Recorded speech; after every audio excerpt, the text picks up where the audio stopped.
Hi all, നമ്മളിന്ന് നോക്കാൻ പോകുന്നത് കേരള PSCക്ക് സ്ഥിരമായി ചോദിക്കാറുള്ള കേരളത്തിലെ പദവികളിൽ ആരെല്ലാം എന്നുള്ളതാണ്. നിലവിലെ കേരള ഗവർണറായിട്ടുള്ള വ്യക്തിയാണ് ശ്രീ ആരിഫ് മുഹമ്മദ് ഖാൻ. രണ്ടാമതായിട്ട് കേരളത്തിലെ മുഖ്യമന്ത്രി ആരാണെന്നുള്ളതാണ്. ശ്രീ പിണറായി വിജയനാണ് കേരളത്തിലെ നിലവിലെ മുഖ്യമന്ത്രി ആയിട്ടുള്ള വ്യക്തി. അടുത്തതായിട്ട് നമ്മുടെ കേരള ഹൈക്കോടതി ചീഫ് ജസ്റ്റിസ് ആരാണ് എന്നുള്ളതാണ്. ശ്രീ നിതിൻ മധുകർ ജംദാർ ആണ് കേരളത്തിലെ നിലവിലെ ചീഫ് ജസ്റ്റിസ്. അടുത്തതായിട്ട് കേരളത്തിലെ വിവരാവകാശ കമ്മീഷണർ ആരാണെന്നുള്ളതാണ്. വി ഹരിനായർ ആണ് കേരളത്തിലെ നിലവിലെ വിവരാവകാശ കമ്മീഷണർ. അടുത്തതായി ലോകായുക്ത ആരാണെന്നുള്ളതാണ്.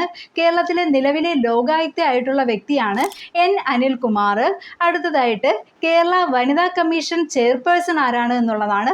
കേരളത്തിലെ നിലവിലെ വനിതാ കമ്മീഷൻ ചെയർപേഴ്സൺ ആയിട്ടുള്ള വ്യക്തിയാണ് P സതീദേവി.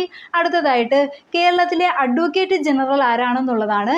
K ഗോപാലകൃഷ്ണ കുറുപ്പാണ് കേരളത്തിലെ നിലവിലെ അഡ്വക്കേറ്റ് ജനറൽ. അങ്ങനെയാണെങ്കിൽ കേരളത്തിലെ നിലവിലെ മനുഷ്യാവകാശ കമ്മീഷന്റെ ചെയർമാൻ ആരാണെന്നുള്ളത് കമന്റ് ബോക്സിൽ കമന്റ് ചെയ്യുക. താങ്ക്